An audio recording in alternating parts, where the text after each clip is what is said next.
This winter has been hard on everybody. It's hard to imagine with how nice the weather's been here that winter is still going on for some people. But I don't think the winter was as hard on anyone as it was the people of Newfoundland, Canada. On top of all the snow that fell from the sky, people were even driving by and blowing snow in their yards. Times have become so tough there that the people have begun to eat cod tongues. Join us as the world's top entertainers raise awareness and funds to help correct this dire situation. It's the Fund for Newfoundland. All joking aside, I was watching a video from one of my friends and subscribers, LMR Collins 1966, and they were eating cod tongues.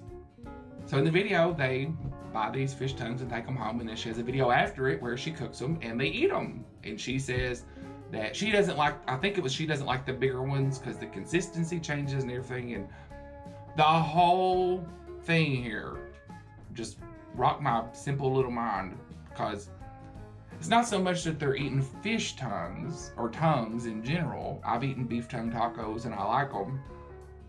But fish have tongues? I've never seen a fish with a tongue. It's still a weird thing. It's not weird to me that people eat tongue. I've eaten beef tongue tacos before and I like them. But fish have tongues? I've never heard of a fish having a tongue in my entire life. Since I can't leave things alone, I had to go do some research.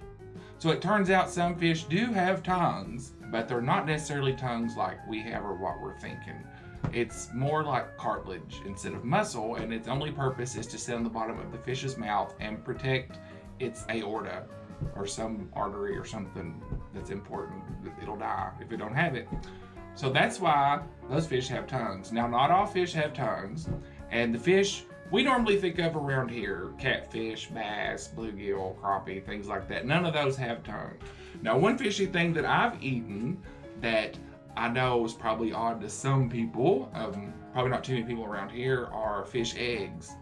When you go fishing and you go back and you clean your fish, sometimes you get a pregnant one and they're full of eggs. They're kind of yellowy white color, and we just bread them up and eat them just like fish meat. And they're really good, but I have told people that before and they kind of thought that was odd. So do you eat the fish eggs if you happen to clean a fish and it's pregnant?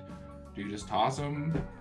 Like, would you eat them? Is it something you've just not tried? Let me know in the comments. I got to dig in a little more because, once you go researching something online, you tend to go into these holes where things just get stranger. And I learned that some fish tongues have teeth, if you can believe that. And some of those pictures were scary. And speaking of specifically of cod tongues, there is a Twitter feed run by some guy, and the only thing he does on this Twitter feed is post pictures of him making cod faces. Something like, I can't even do it like he was doing it. I'll just show you. So that's really all I wanted to talk about in this one. I was confused and amazed and just that there are fish out there that have tongues, and some people eat them. I would try one. I'd try anything once. It might be good. They fried them up just like catfish, so they can't be half bad. Have you ever eaten a fish tongue? And if so, what did you think about it? Let me know, because I'm very curious about all this. I hope everybody is doing good and spring has sprung and the weather's warming up and everything's great and the storms aren't too bad. And I hope everybody's taking care. I will talk to you next time.